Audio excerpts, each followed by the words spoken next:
নমস্কাৰ দ্বাদশ শ্ৰেণীৰ ছাত্ৰ ছাত্ৰীসকললৈ পুনৰ মৰম আৰু শুভেচ্ছা জনাই আন এটি টেষ্ট পেপাৰ সলিউশন সিৰিজৰ আন এটি ভিডিঅ'লৈ তোমালোকৰ মাজলৈ আহিছোঁ।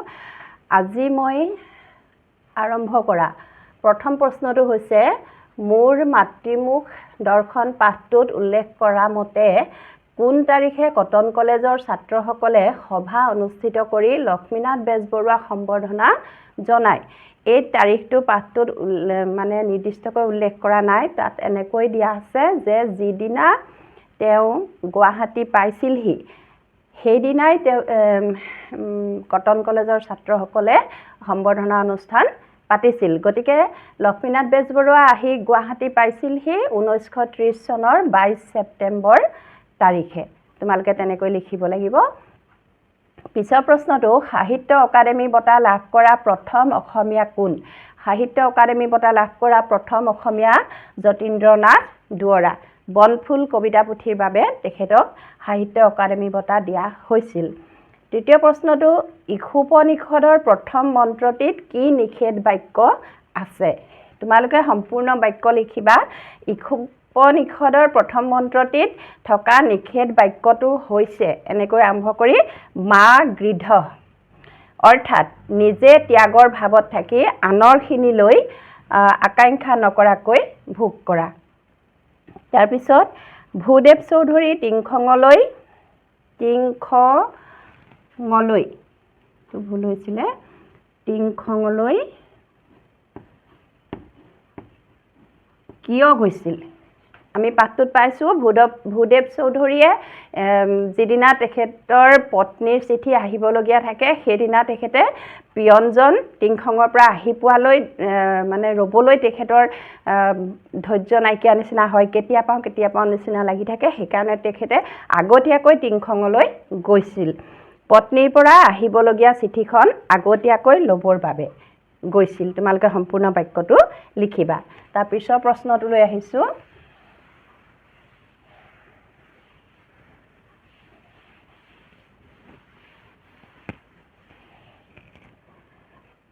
আকুহি শব্দৰ অৰ্থ কি?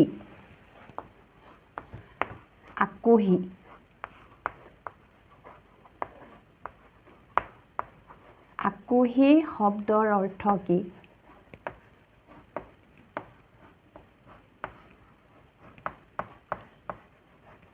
আকুহি শব্দৰ অৰ্থ আচলতে হাকুটি, মানে এনেকৈ কিবা ফল মূল ছিঙিবলৈ বা চব্জি ছিঙিবলৈ এনেকৈ হাকুটিয়াই অনা, হাকুটি।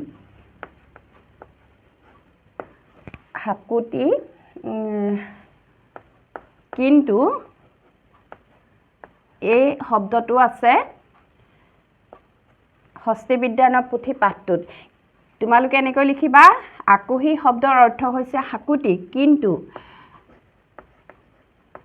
কিন্তু হস্তি বিদ্যায়নৱ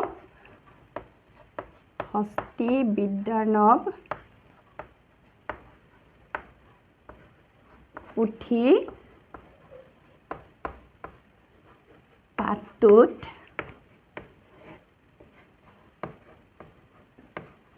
হস্তি বিদ্যায়নৱ পুথি পাঠটোত আকুহি শব্দই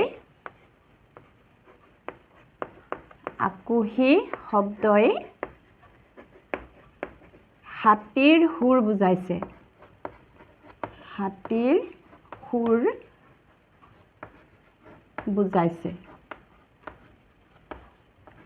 এক নম্বৰ আহিলেও তোমালোকে এনেকৈ লিখিবা। পিছৰ প্ৰশ্নটো শ্বেক্সপিয়েৰৰ কমেডি অফ ইৰৰ্ছৰ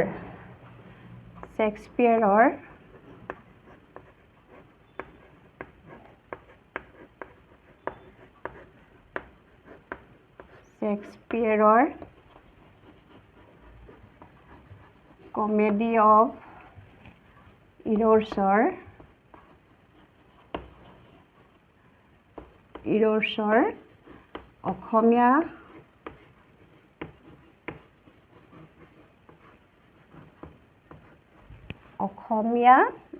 অসমীয়ালৈ অনুবাদ কৰা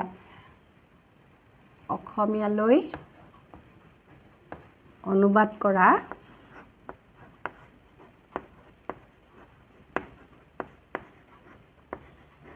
দুজন ছাত্ৰৰ নাম। দুজন ছাত্ৰৰ নাম লিখা।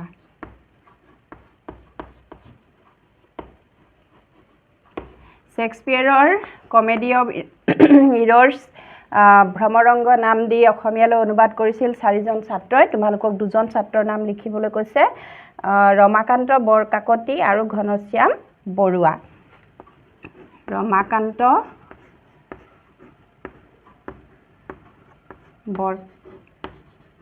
বৰকাকতি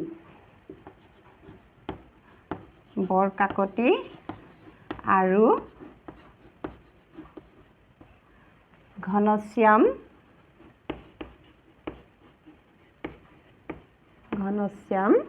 বৰুৱা।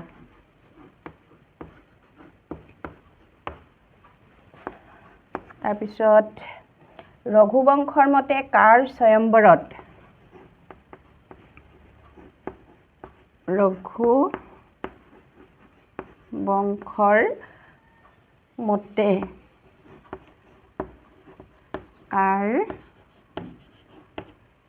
কাৰ স্বয়ম্বৰত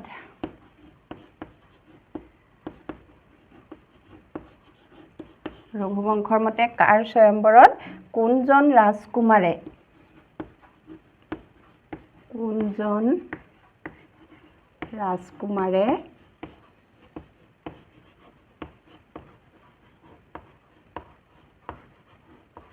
ৰাজকুমাৰে বিবাহৰ মণ্ডপত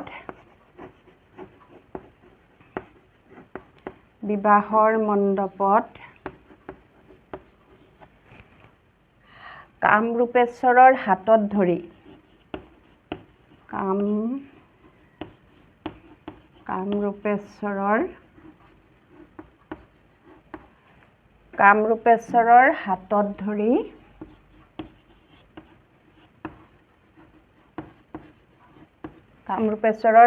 ধৰি হাতীৰ পৰা অৱতৰণ কৰিছিল।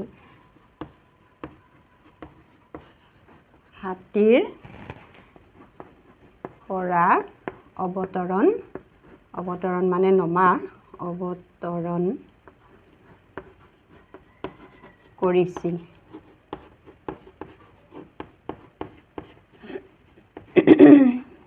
দেখাত একো ইম্পৰ্টেণ্ট বা দৰকাৰী যেন নালাগিলেও এনেকুৱা প্ৰশ্নবোৰ আহিছে। ইন্দুমতীৰ স্বয়ম্বৰত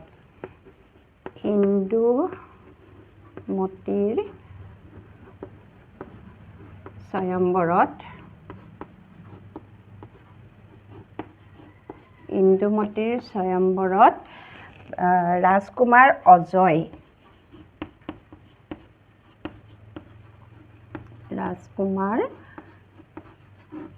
অজয় মই সম্পূৰ্ণ বাক্য লিখি থাকিলে ভিডিঅ'টো বহুত দীঘলীয়া হ'বগৈ, সময় নষ্ট হ'ব। সেইকাৰণে তোমালোকে এনেকৈ লিখিবা, ৰঘুবংশৰ মতে ইন্দুমতীৰ স্বয়ম্বৰত ৰাজকুমাৰ অজয় কামৰূপেশ্বৰৰ হাতত ধৰি হাতীৰ পৰা অৱতৰণ কৰিছিল। পিছৰ প্ৰশ্নটোলৈ আহিছোঁ। জোনাকী যুগৰ কবি সাহিত্যিকসকলৰ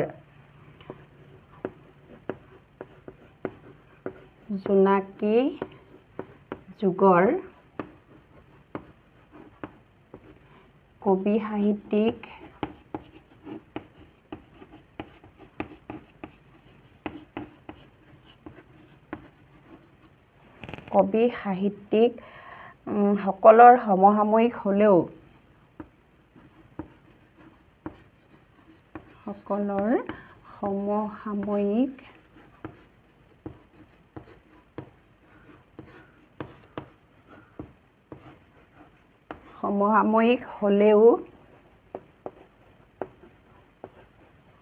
সমসাময়িক হ'লেও সেই কাকতৰ লগত কোনজন কবি জড়িত নাছিল? সেই কাকতৰ লগত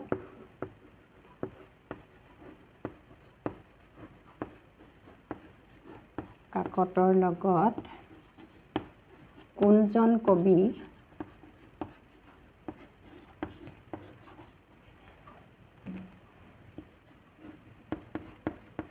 জড়িত নাছিল।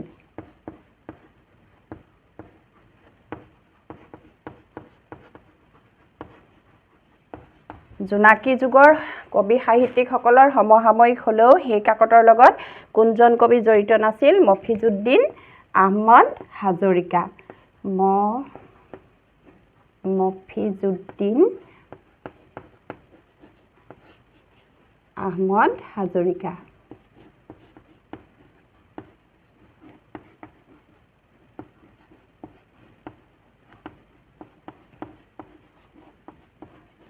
মফিজুদ্দিন আহমদ হাজৰিকা জোনাকী কাকতৰ লগত জড়িত নাছিল।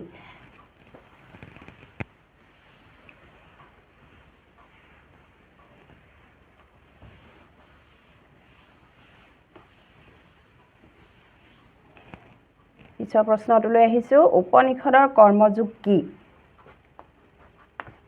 উপনিষদৰ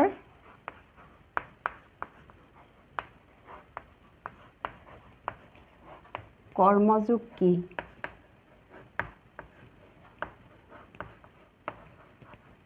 কৰ্মযোগ কি? এইটো এনেকৈ লিখিবা, উপনিষদত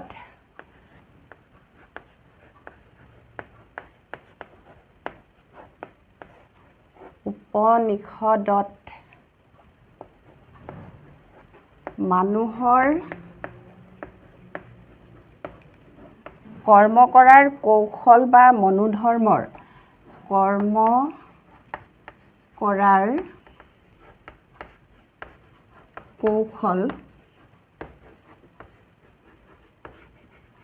কৌশল বা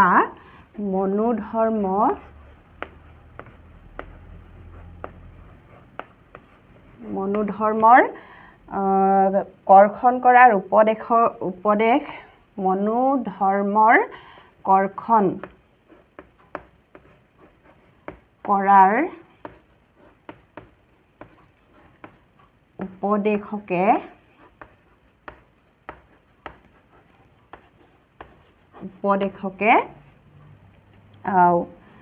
উপদেশ বৰ্ণিত অধ্যায়ে হৈছে, এনেকৈ লিখিলে বেছি ভাল হ'ব। উপদেশ বৰ্ণিত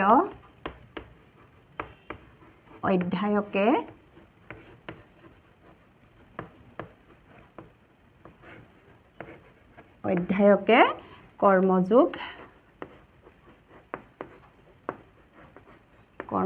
বোলা হয়।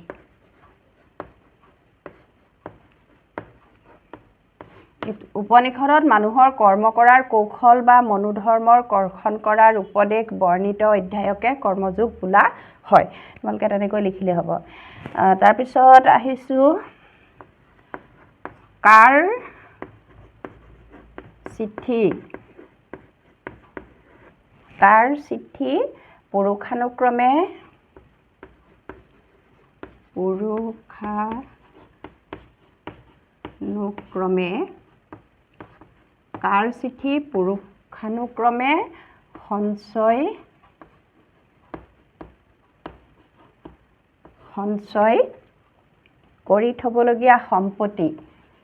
সঞ্চয় কৰি থবলগীয়া সম্পত্তি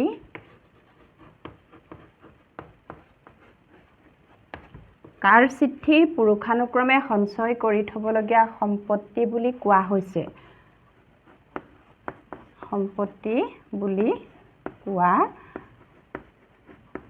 হৈছে? চিঠি পাঠটোত তোমালোকে পাইছা, কবিগুৰু ৰবীন্দ্ৰনাথ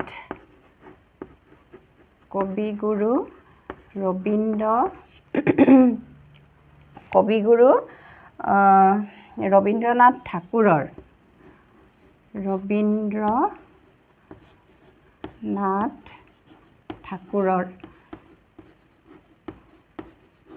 কবিগুৰু ৰবীন্দ্ৰনাথ ঠাকুৰৰ চিঠি পুৰুষানুক্ৰমে সঞ্চয় কৰি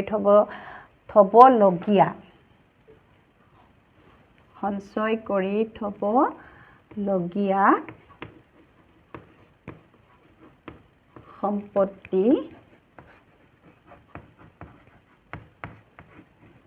সম্পত্তি বুলি কোৱা হৈছে এনেকৈ সম্পূৰ্ণ বাক্যটো লিখিবা যদি তেওঁ কিয় আৰু যদি 2 নম্বৰ প্ৰশ্নৰ কাৰণে আহে কিয় সঞ্চয় কৰি থবলগীয়া সম্পত্তি তেতিয়া তোমালোকে এনেকৈ লিখিবা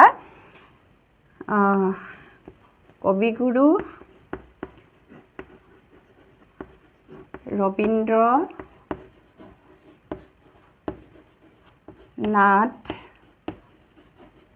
ঠাকুৰ নোবেল বঁটা বিজয়ী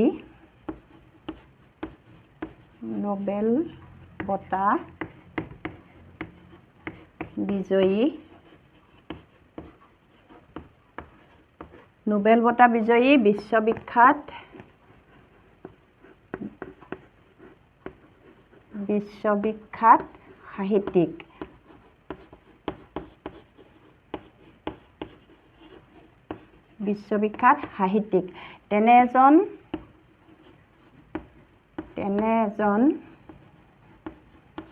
মহান পুৰুষৰ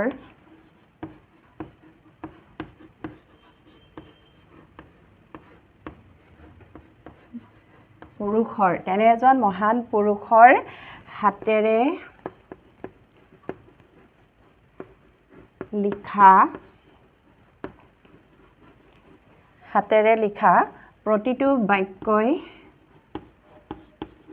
প্ৰতিটো শব্দ বুলি দিছো মই প্ৰতিটো শব্দই অতি মূল্যৱান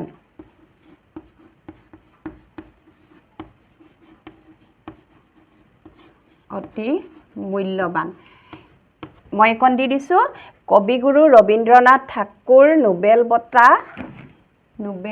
বঁটা বিজয়ী বিশ্ববিখ্যাত সাহিত্যিক তেনে এজন মহান পুৰুষৰ হাতেৰে লিখা প্ৰতিটো শব্দই অতি মূল্যৱান সেয়ে তোমালোকে আকৌ সম্পূৰ্ণ বাক্য লিখিবা সেয়ে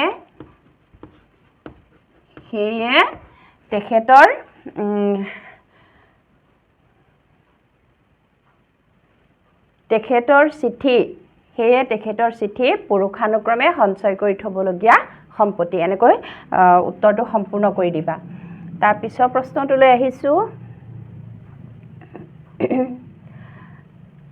জাগৃতি কাব্যগ্ৰন্থৰ মাজেৰে কবিৰ কি মনোভাৱ প্ৰকাশ পাইছে জাগৃতি নলিনীবালা দেৱীৰ কাব্যগ্ৰন্থ জাগৃতি কাব্যগ্ৰন্থৰ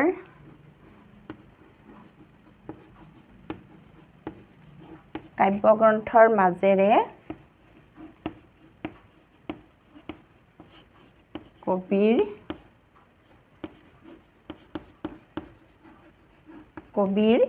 কি মনোভাৱ প্ৰকাশ পাইছে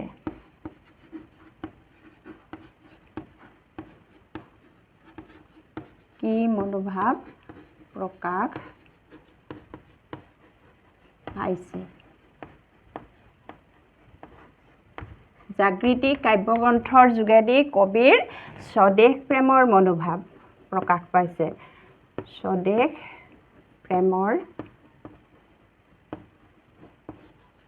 মনোভাৱ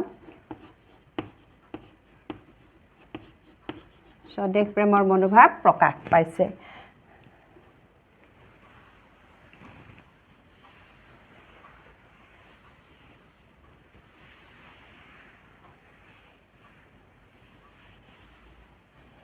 পিছৰটোলৈ আহিছো হৰ্ম শব্দৰ অৰ্থ কি হৰ্ম শব্দৰ অৰ্থ কি হৰ্ম শব্দৰ অৰ্থ কাৰেং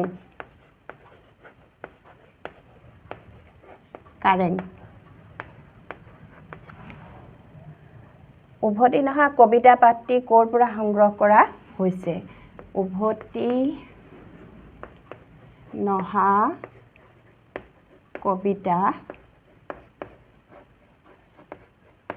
নহা কবিতা পাঠটি ক'ৰ পৰা লোৱা হৈছে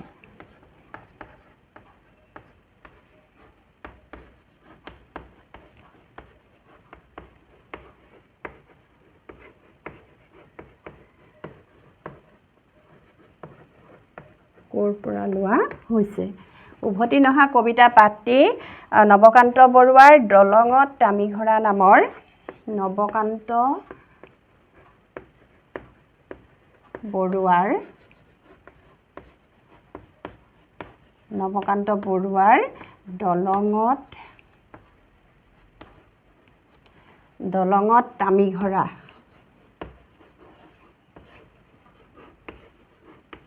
দলঙত তামিঘৰা নামৰ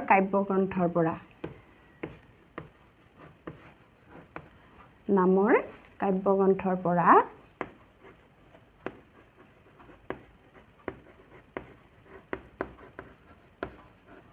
লোৱা হৈছে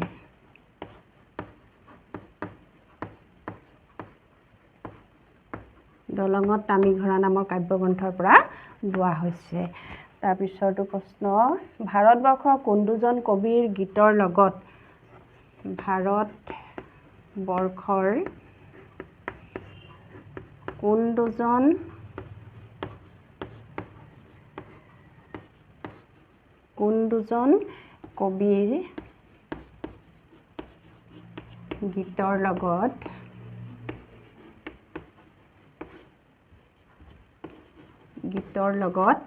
কোন দুজন কবিৰ গীতৰ লগত মাধৱদেৱৰ বৰগীতৰ তুলনা কৰিব পাৰি মাধৱদেৱৰ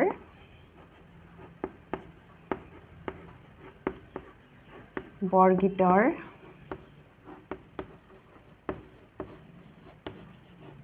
তুলনা কৰিব পাৰি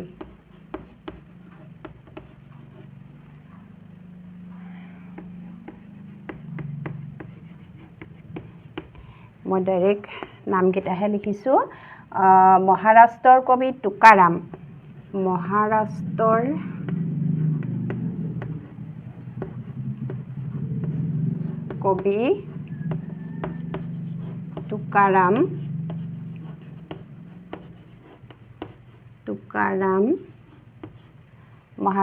কবি তুকাৰাম আৰু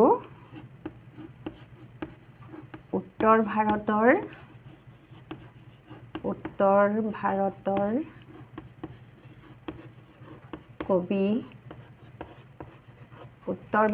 কবি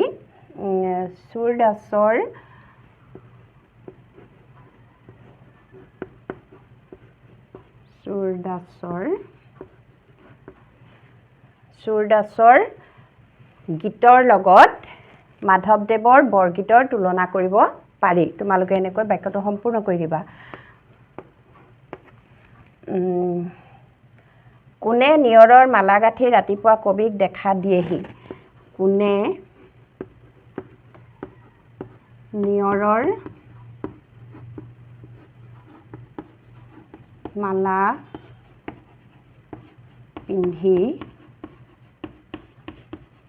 নিয়ৰৰ মালা পিন্ধি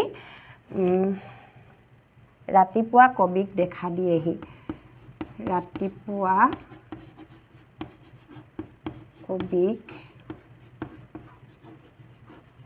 দেখা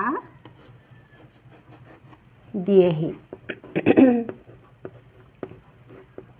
নিয়ৰৰ মালা পিন্ধি উখাই তোমালোকে সম্পূৰ্ণ বাক্যটো লিখিবা নিয়ৰৰ মালা পিন্ধি উখাই দীৰ্ঘ উখা মানে ৰাতিপুৱাৰ বেলিটো উখাই কবিক দেখা দিয়েহি এনেকৈ সম্পূৰ্ণ বাক্য লিখিবা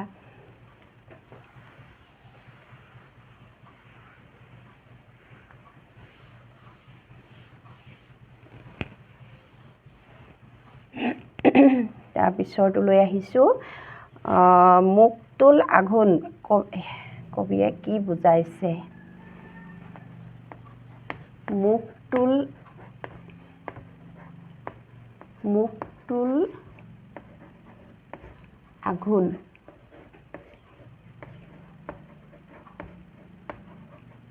মুক্তুল আঘোণ কাব্যাংশৰে হ'ব লাগিছিলে প্ৰশ্নটোত আচলতে মুক্তুল আঘোণ এনেকৈ পাইছোঁ মই কবিয়ে কি বুজাইছে এই কাব্যাংশটোৰ যোগেদি কবিয়ে কি বুজাইছে আচলতে কি বুজাইছে মুক্তুল আঘোণ কাব্যাংশটোৰ যোগেদি এই কাব্যাংশৰে কবিয়ে বুজাইছে পকা ধানেৰে ভৰপূৰ পকা ধানেৰে ভৰপূৰ পকা ধানেৰে ভৰপূৰ হোৱা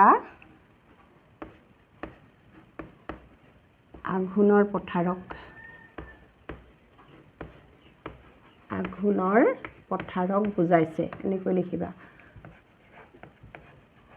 পকা ধানেৰে ভৰপূৰ হোৱা আঘোণৰ পথাৰক বুজাইছে পিছৰটোলৈ আহিছো নন্দন তাত্ত্বিক মূল্যবোধৰ চাবিকাঠি কি নন্দন তাত্ত্বিক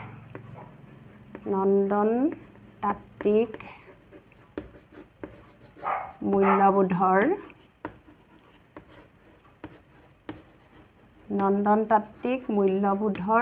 চাবিকাঠি কি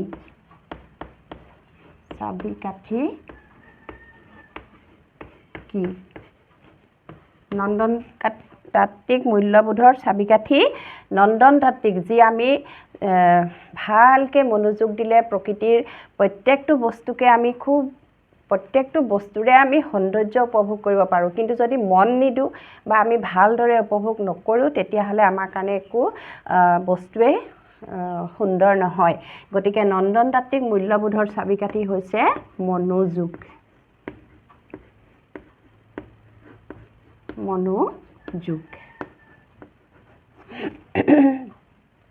কৈশোৰ কালৰ বাবে প্ৰচলিত শিক্ষাক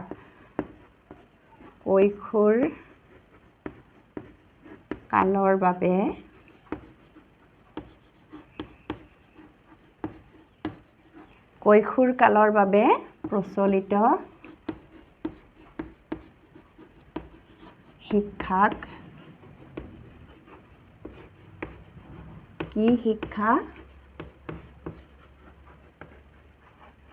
কি শিক্ষা বোলা হয়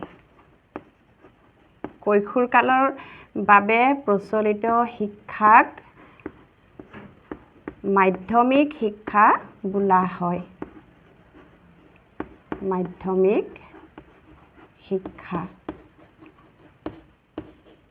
মাধ্যমিক শিক্ষা বোলা হয় পিছৰটোলৈ আহিছো কিশোৰ সংস্কৃতি কি এইটো আচলতে মোৰ কিশোৰ সংস্কৃতি কি এইটো যদি প্ৰশ্ন আহে তোমালোকে মোৰ প্ৰশ্ন উত্তৰ ভিডিঅ'টোত এই যে এই পাঠটোৰ প্ৰশ্ন উত্তৰ ভিডিঅ'টো চালে তোমালোকে তাত পাবা মই এতিয়া বৰ্ডত হেতু নিলিখো তাৰ পিছৰ প্ৰশ্নটোলৈ আহিছো মই উপকল্প শব্দৰ অৰ্থ কি উপকল্প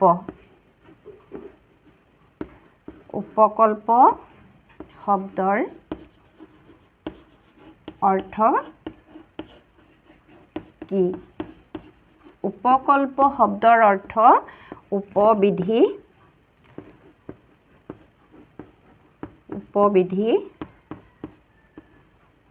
উপবিধি বা নিয়মৰ নিচিনা একদম ধৰা বন্ধা নিয়ম নহয় যেনিবা নিয়মৰ লেখিয়া